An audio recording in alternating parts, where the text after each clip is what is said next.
Hello, welcome to the Cold Hard Facts on Sex Habits. I'm Jenny Kay, and I am the author of Golden Hand Sessions, and it's a great book. It's now on audio form, and I have been counseling men and women for over 35 years from all over the world on their sex lives, on their habits, on their relationships, helping them to be the best they can be and interact with their partner. 2 weeks ago, I did a video helping women and their personal hygiene, helping them get ready for just about anything. And I got a lot of emails coming back saying, Jenny, why don't you go ahead and educate men on what they need to do that's going to make our lives a lot easier? And I thought about it, and I decided today was going to be the day that I was going to give you a way to boost your sex life, give you a lot more pleasure, and do that all by just adding 2 grooming essentials into your routine. The first complaint I've had from women about men and their grooming habits is that they don't keep their pubic hair trimmed or shaven. Now, if you have pubic hair and you don't want to shave it, that's fine. There are a lot of cultures that, the pubic hair is something that they do keep. My suggestion is you keep it short, cut it down to about 1/4 of an inch. And the reason is because hair collects moisture, moisture collects bacteria, and bacteria will have an odor or scent. So if you keep it trimmed down nice and short, that's wonderful. But if you can, and if you're not opposed to it, shaving it would probably be the number one choice for women. And the reason is when you're having sexual intercourse and you have hair all around the base of your penis or even on your penis, as some men do, you end up kind of getting into a situation where there's a little resistance when you're having intercourse, and it actually shortens the feel for a woman.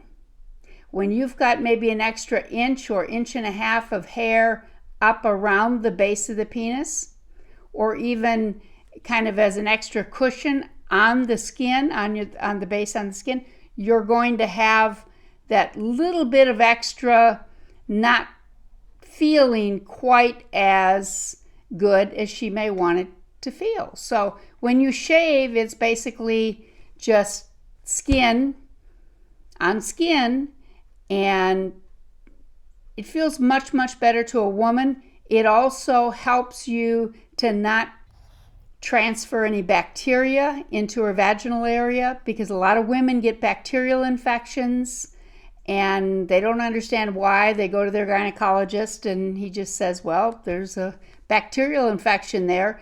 And you don't really know where you get it from, but if a man has a lot of hair, pubic hair, he takes the chance of giving his lady a bacterial infection. So if you can just shave on a weekly basis, and you don't have to shave the entire area, if you just make sure you shave like from the base of the penis out about 1 inch, and then if you have any hair on the penis, go ahead and shave that.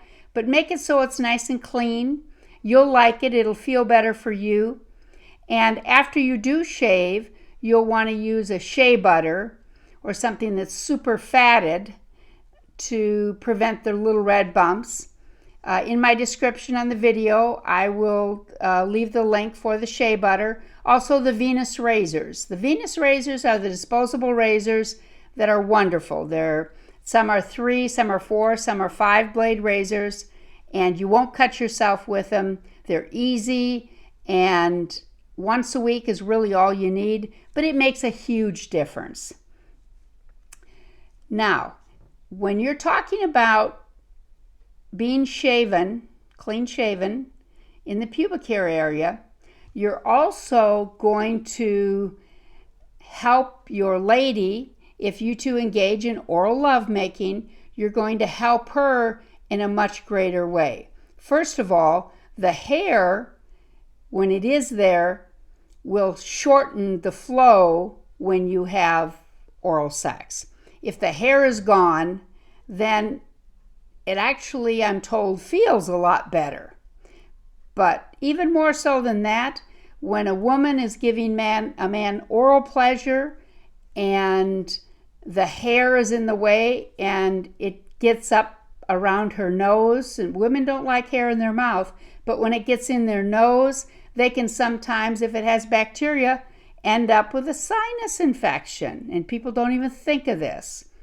But a lot of women have told me that sinus infections were a problem, and then their men shaved and they quit having sinus infections. And that's something I never would have thought about, but it is true. When I wrote my book, I interviewed over 300 women, and that was something that really totally surprised me, but when you stop and think about it, it makes perfect sense. And that's another reason why you'll want to trim up, if you have a mustache and beard, around your mouth area and all. You want to trim that up. If you engage in oral lovemaking, then you do want to keep that clean, keep it trim, and that way everybody wins. The second grooming essential that'll definitely get you a little bit more activity in the bedroom is always smelling fresh and clean with cologne. Yes, it's nice to take a shower. The soap is wonderful. But most women have said to me that they really would like it if their husband would wear cologne more often. And when you're putting the cologne on, just take a drop and put it right at the top of your thigh, kind of in the crease there by your groin area on each side. And the warmth from your leg, and especially if it's in the crease, will definitely keep the scent there. And it'll make you feel better. It's a fresh, clean scent. And if you do engage in oral lovemaking, she will appreciate it. So men using cologne is an essential. And a lot of women have mentioned to me many times that when they were first in the relationship, their man used cologne. And then as time went on, they quit using it. So if you want to freshen things up and you want to get your lady a little bit more interested, go back to some of those habits you had when you were first together, and it makes a huge difference. Trust me, I will tell you, I've had many people come back and say that had they known it made such a difference, they would have done it a whole lot sooner. Now, I really appreciate you joining me today. If you like this video, please subscribe to my channel. I put out weekly videos every week on Friday, and you won't want to miss next week's video. I appreciate you. I hope you have a blessed week, and thank you for watching. Bye-bye.